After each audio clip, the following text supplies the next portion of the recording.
Siapa bapak-bapak di sebelah saya ini dan kenapa Ciklau nggak ada? Kita akan bahas di video kali ini. Oke.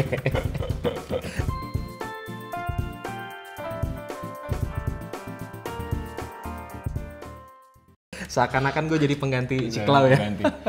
Dan soalnya suka ada komen tuh, Ciklau kok beda ya, berubah ya. Kali ini bedanya agak jauh banget.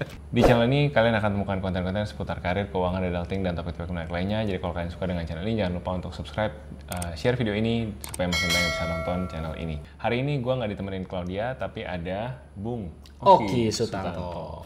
Terima kasih sudah mengundang. Terima kasih sudah datang. Ya, Oki adalah kenal gimana ya sama Oki? Mulai lihat konten lu tuh pas mulai diangkat-angkat algoritma. Oh, ya? Awal-awal tahun lalu. Sebenarnya 2 tahun lalu gue lihat konten lu yang lu mengkritik budaya influencer. Oh iya? Awal banget, iya. Oh, financial influencer. Financial influencer. Oh, oke. Iya. 2 tahun lalu. Iya. Pas lagi rame-ramenya ya itulah ya. Yes. Kita sama-sama tahu. Tapi nggak nyangka tulisan lu tuh berkembang ke politik banget ya kan tahun lalu. Lebih ke Iya. Karena tahun politik aja sih. tahun politik ya. Nah, terus yang bikin gue lebih kaget lagi adalah setelah ketemu dengan lu, ternyata nih orang pedagang nih, jualan handphone. Kenapa kaget? Padahal harusnya terlihat ya Ini dari wajahnya. Ini belinya dari Oki. Ini barangnya bagus nih, sama casingnya nih masih bagus sampai sekarang. Nah, jadi dari situ akhirnya ngobrol-ngobrol dan gue memantau terus konten lu. Gue tertarik ngobrol lebih lanjut sama lu soal aktivisme gitu. Bagaimana kita bisa lebih kritis mungkin ya menyikapi apapun itu ya, mungkin masalah sosial atau situasi kita di kantor atau hubungan kita sama bos mungkin. Jadi itu yang kita mau bahas hari ini kira-kira. Nah, sebelum lebih lanjut mungkin gue akan kasih lu kesempatan untuk perkenalkan diri, Ki. Teman-teman, tadi kan gue udah perkenalin, tapi kurang lengkap, silakan boleh tambahin. Halo para pendengar setia Kosem dan juga Ciklau. Nama gue Oki. Tadi udah sempat dikenalin sama Kosem, kita udah kenal 2 tahunan ya. Udah mulai komunikasi via sosial media karena kebetulan kesibukan gue selain berdagang yang tadi udah disampaikan sama Kosem, masih tetap menjaga heritage ya. Terus berdagang dan miliki usaha sendiri, tapi di sela-sela kesibukan itu gue juga suka nulis dan suka membagikan pikiran, suka membagikan pandangan di sosial media.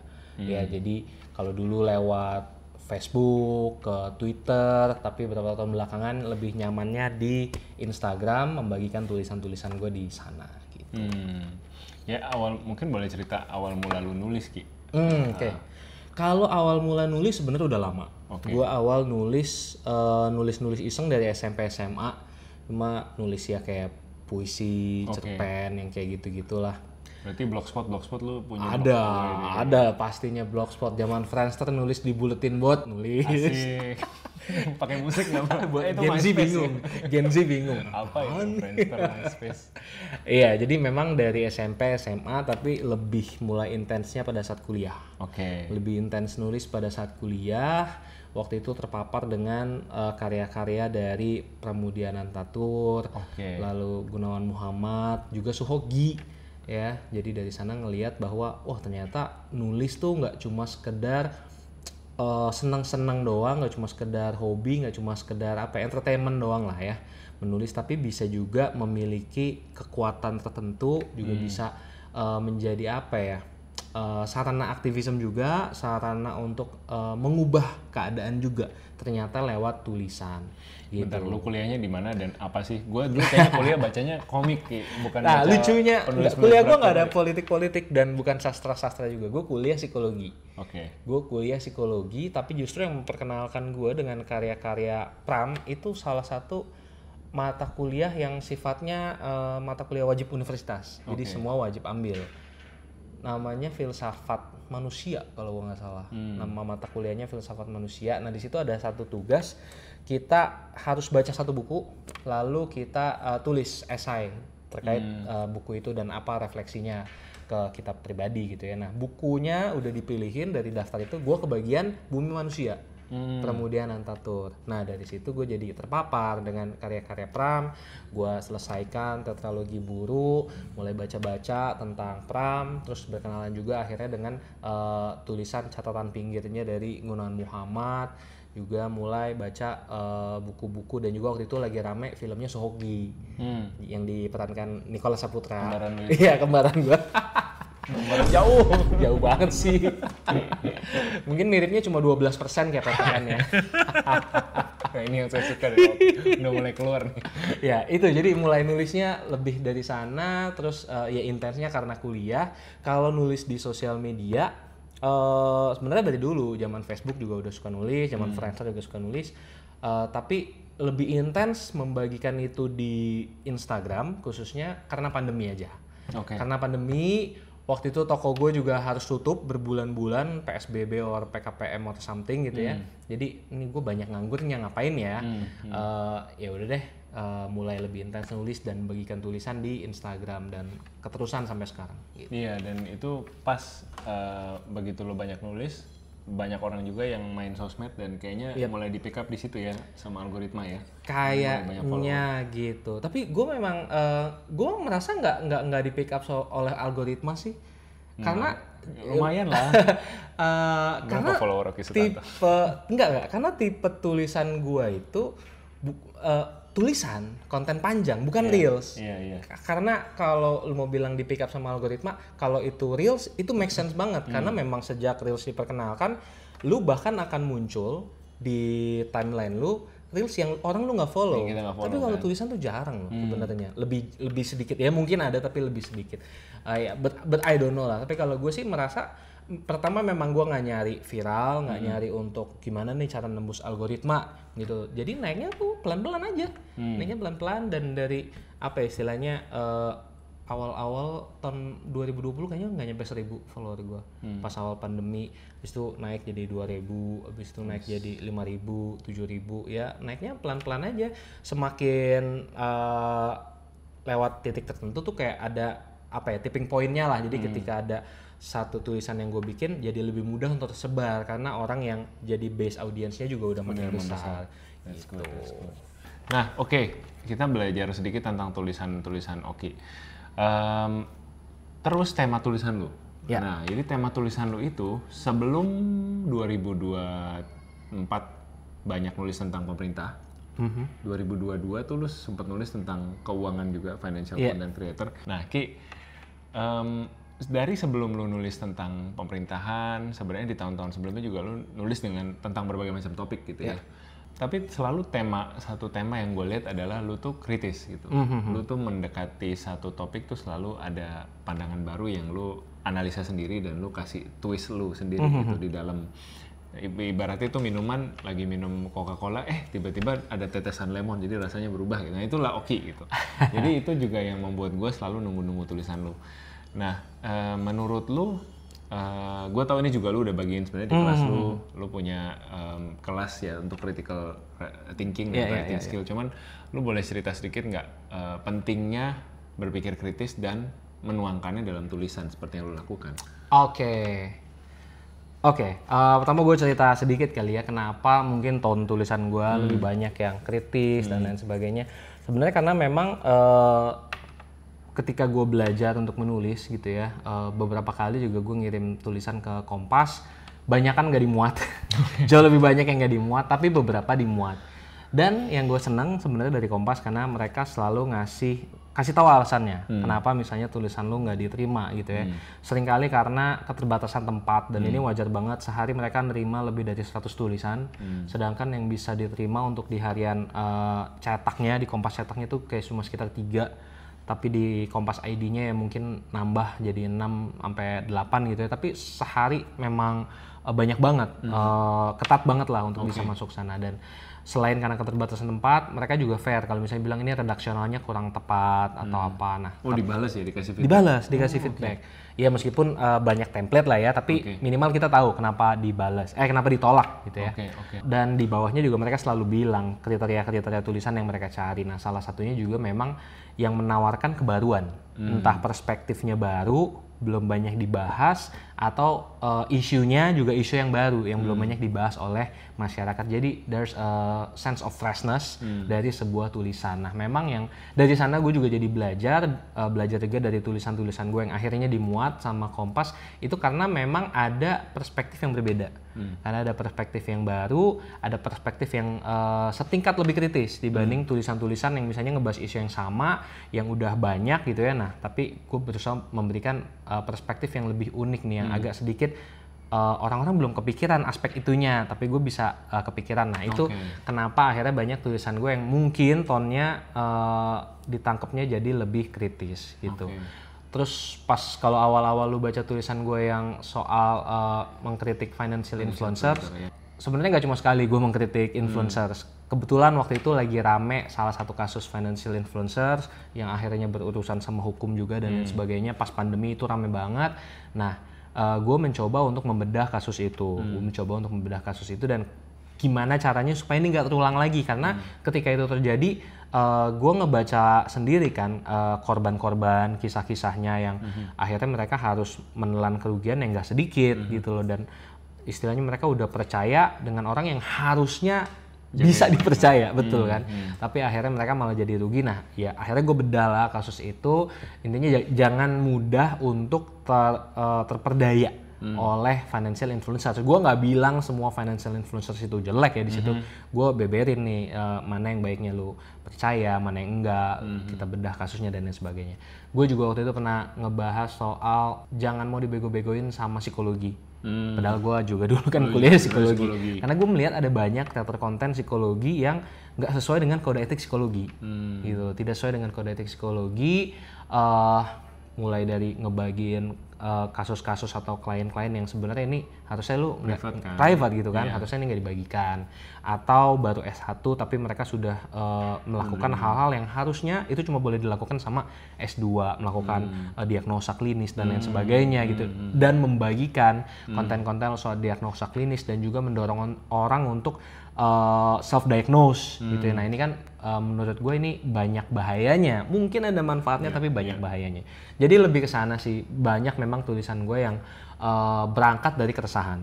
Entah keresahan pribadi atau keresahan dari orang-orang terdekat atau belakangan keresahan dari netizen. Karena kan gue juga melakukan social listening gitu ya, mendengarkan apa yang lagi banyak dibahas, apa yang orang bingung, apa yang orang rasain gitu. Nah itu yang akhirnya gue coba rajut menjadi sebuah tulisan. Jadi mungkin itu kenapa tulisan-tulisan gue lebih banyak tonnya kritis, lebih banyak agak sedikit ngenyek gitu ya. Ya karena ya gue belajar dari proses mulai dari Kompas lalu bermain di media sosial dan lain sebagainya. Ternyata konten-konten seperti itu yang ya dicari orang dan bisa dinikmati juga sama orang gitu. Karena ada audiensnya berarti harusnya ada juga orang-orang di luar sana yang kepingin berpikir lebih kritis seperti lu menurut gua. Nah, untuk orang-orang kayak gini mungkin lu bisa kasih nggak kayak langkah praktisnya gimana sih biar gue bisa latihan mikir kritis gitu? Oke, sebenarnya kalau kita ngomong mikir kritis itu ada satu model namanya taksonomi Bloom. Nah, teman-teman bisa googling. Nah, di taksonomi Bloom itu dia adalah model pembelajaran yang banyak dipakai sama para pendidik di dunia edukasi gitu ya. Jadi level pemahaman kita akan suatu isu, akan suatu hal itu ada piramidanya. Yang paling bawah itu cuma remember. Jadi kalau kita bisa ingat sama sesuatu itu levelnya di paling bawah.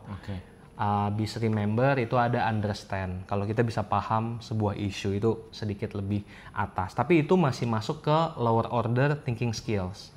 Ya, jadi yang bisa dibilang nggak terlalu banyak makan resource lah dari otak kita. Nah, semakin kritis itu semakin ke atas yang kita butuh untuk bisa mengaplikasikan, kita butuh untuk bisa mensintesakan, kita butuh untuk bisa menganalisis juga, bahkan creating new theory ya, creating new knowledge dari komponen-komponen yang kita pelajari sebelumnya.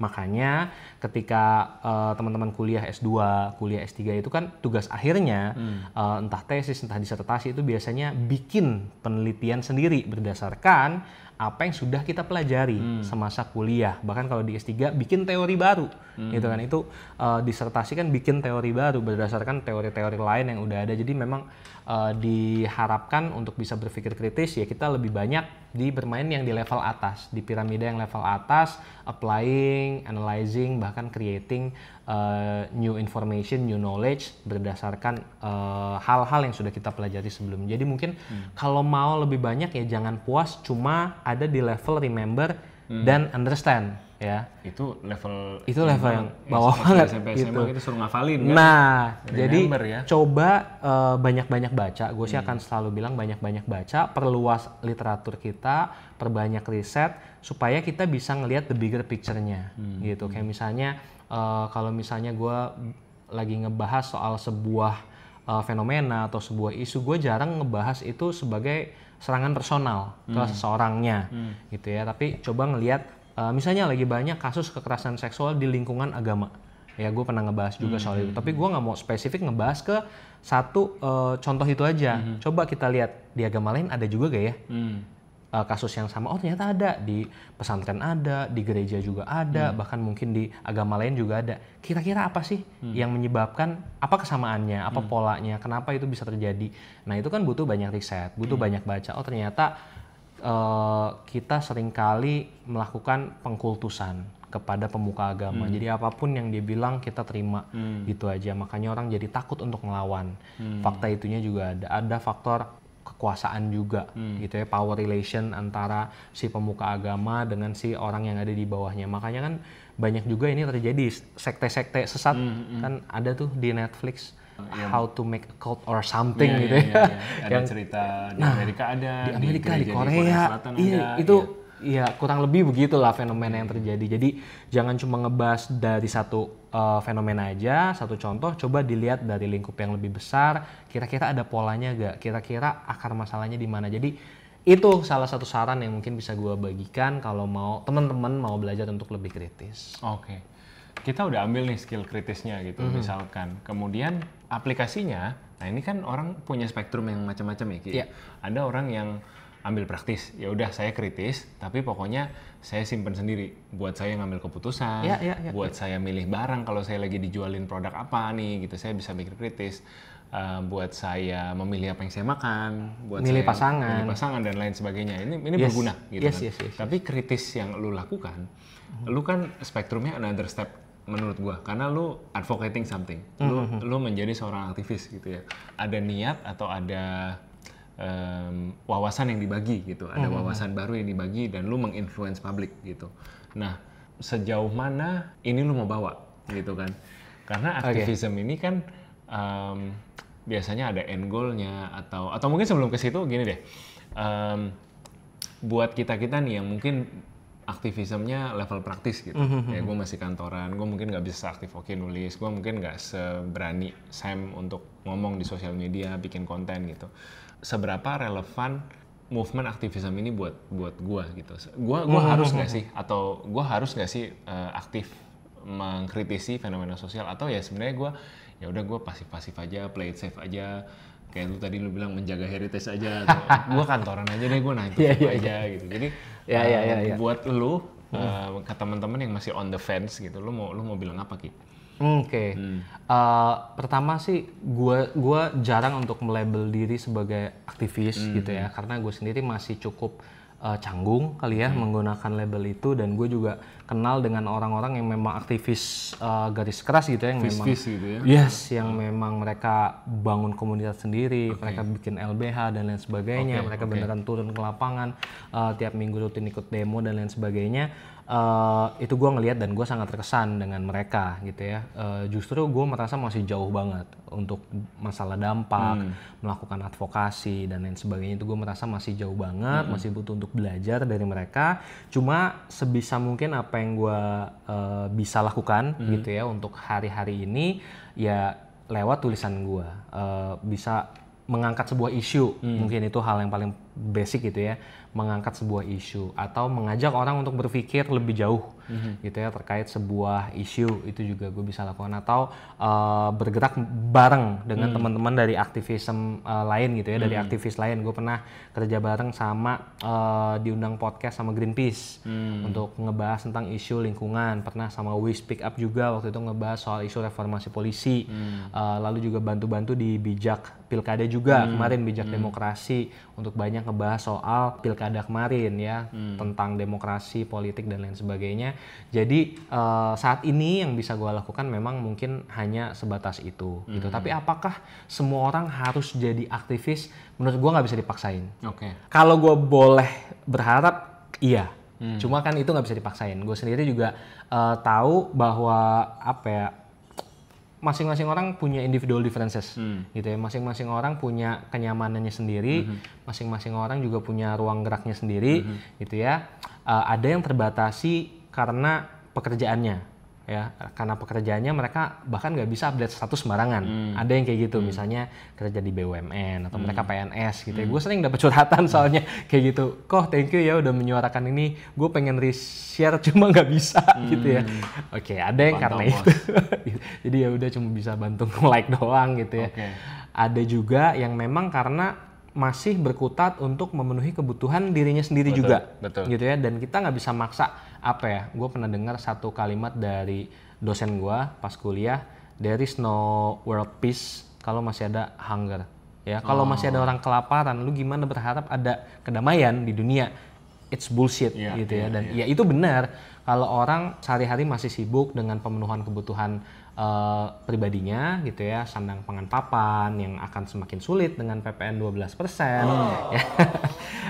Ya masa kita mau berharap dia untuk mikir hal-hal yang lebih besar dari situ sih.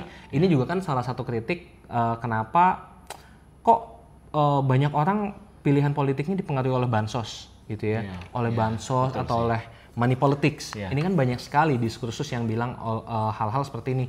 Ayo dong, kita kan mau milih pemimpin, kita harus mikir lewat rasional, secara rasional, dengan bijak dan lain sebagainya. Ya kalau sehari-hari mereka emang butuhnya itu gimana?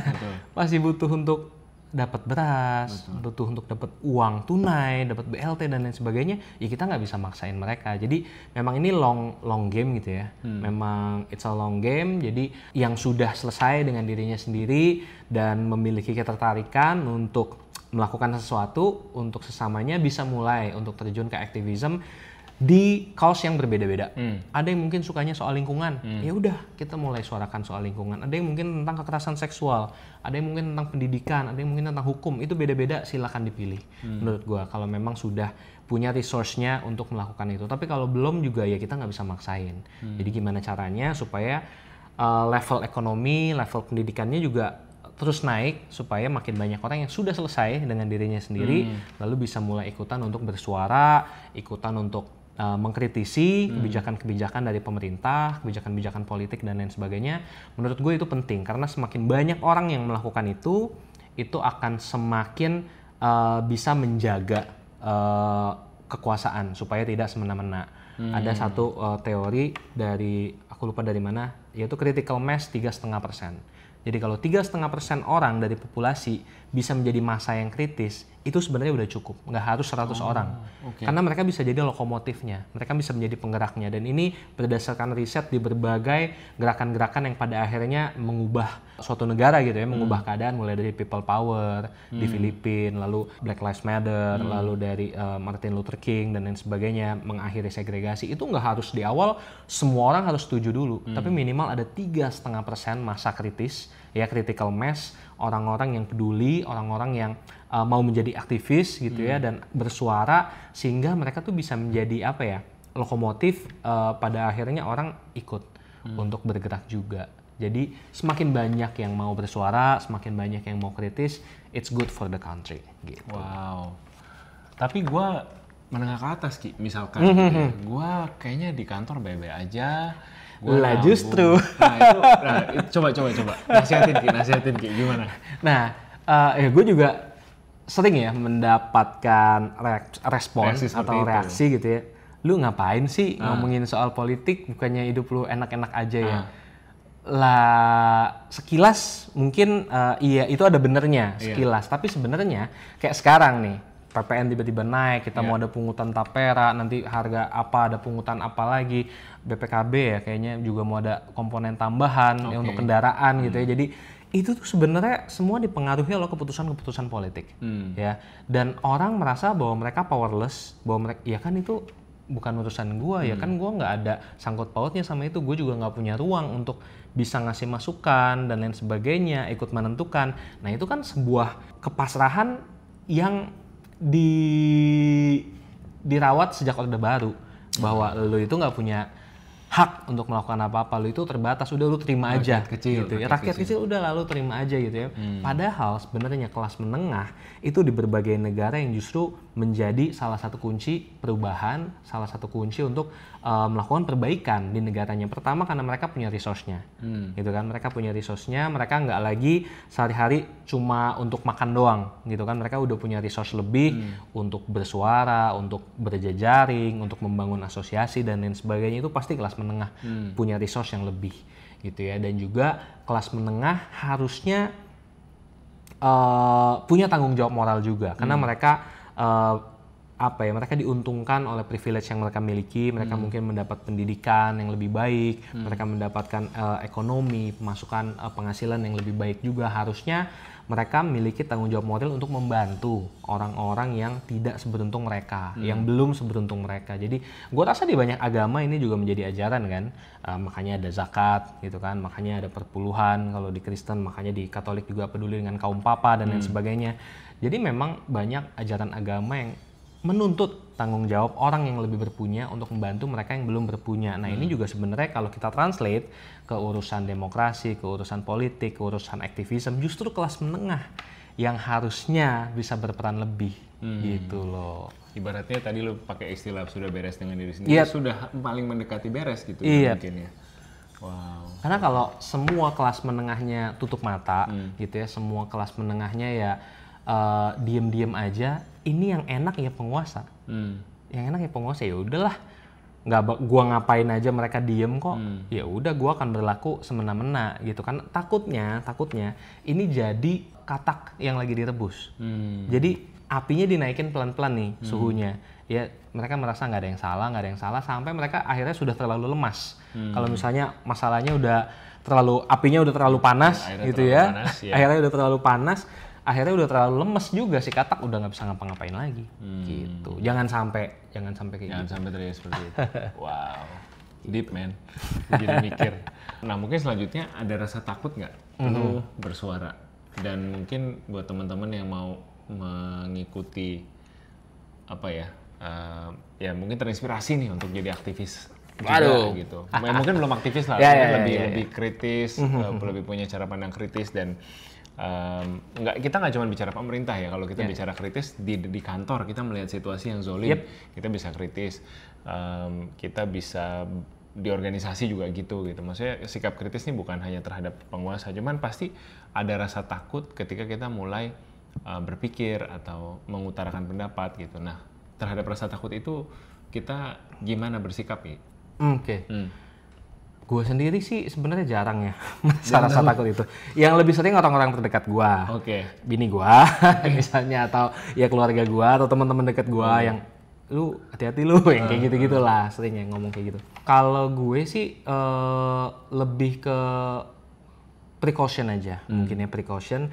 Gimana caranya supaya gue tidak gampang untuk dijadikan target gitu ya, dijadikan target atau mendapatkan serangan balik. Kalau serangan baliknya cuma sebatas di digital doang gitu ya, serangan kayak tiba-tiba ada bot, tiba-tiba ada akun buzzer, tiba-tiba ada haters gitu ya, yang ngata-ngatain komen gitu, itu mah udah biasa gitu ya. Dan gue dulu lumayan lama main Twitter gitu ya, lu nge-tweet apa juga di situ tiba-tiba ada yang kontra aja, tiba-tiba ada yang ngata-ngatain lo aja.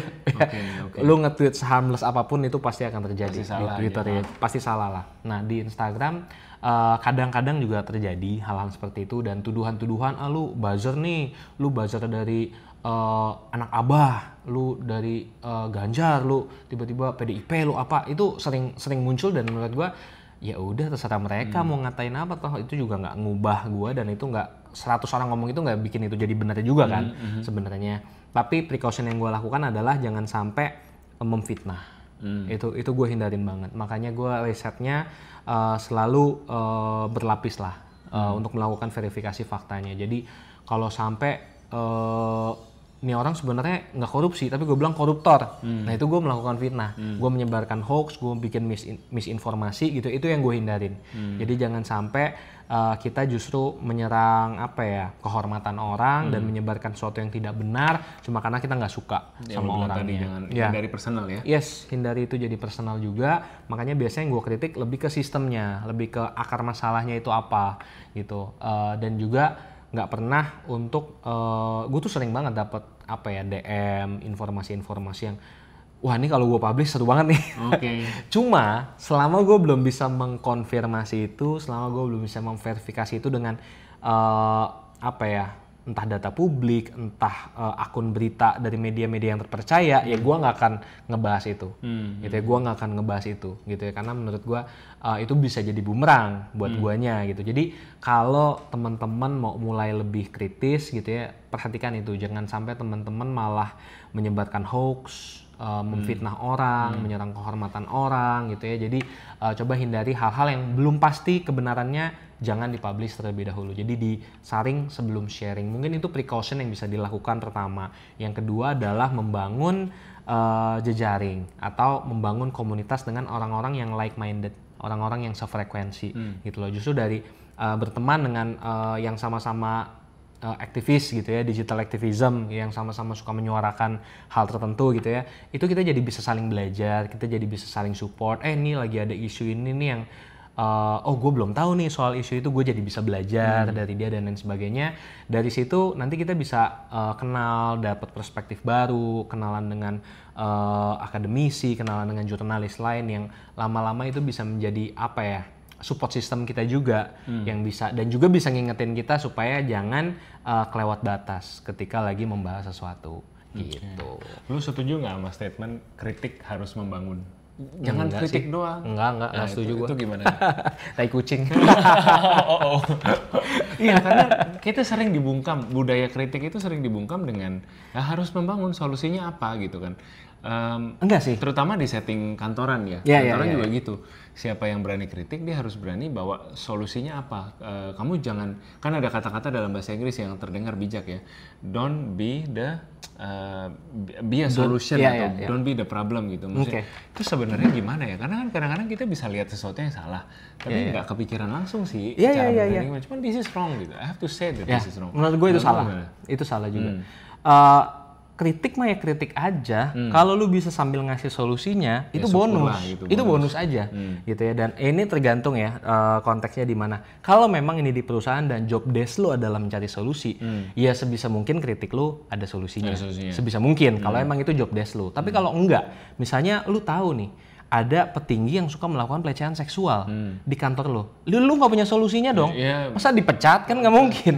Tapi lu harus suarakan itu. Tapi lu harus suarakan itu, lu tetap harus bawa itu ke HR, lu harus mendampingi korban, berpihak pada korban gitu ya, supaya ini tidak terjadi lagi dan supaya tidak ada korban-korban lain lagi gitu ya misalnya. Atau misalnya ada fraud ya, kalau misalnya bukan kekerasan seksual.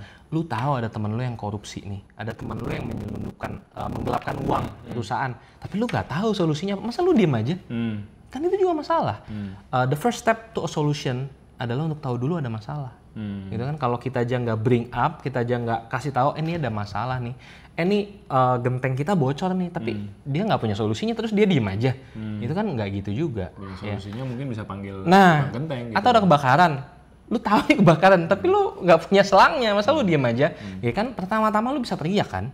Lu teriak ini lagi ada kebakaran, lu bisa ngasih tahu lebih banyak orang, siapa tahu ada orang yang punya resource untuk memadamkan, mungkin di rumahnya ada APAR dan lain sebagainya. Itu kalau konteksnya misalnya di perusahaan atau di sehari-hari. Tapi kalau konteksnya di pemerintahan gitu ya, di politik, di bernegara, kita nggak punya kewajiban untuk ngasih solusi gitu ya. Kalau kita lagi mengkritik sesuatu, itu udah hak kita. Kita udah bayar pajak. Kita udah bayar pungutan, kita udah bayar banyak banget PPH, PPN, dan lain sebagainya, pajak barang mewah dan lain sebagainya. Kita udah ikut pungutan begitu banyak, bayar pajak, ikut bayar biaya-biaya dan lain sebagainya. Masa kita masih dituntut ngasih solusi juga sih? Yang bener aja, udah bagus gue kasih tahu nih masalahnya apa, lu masih minta solusi sama gue.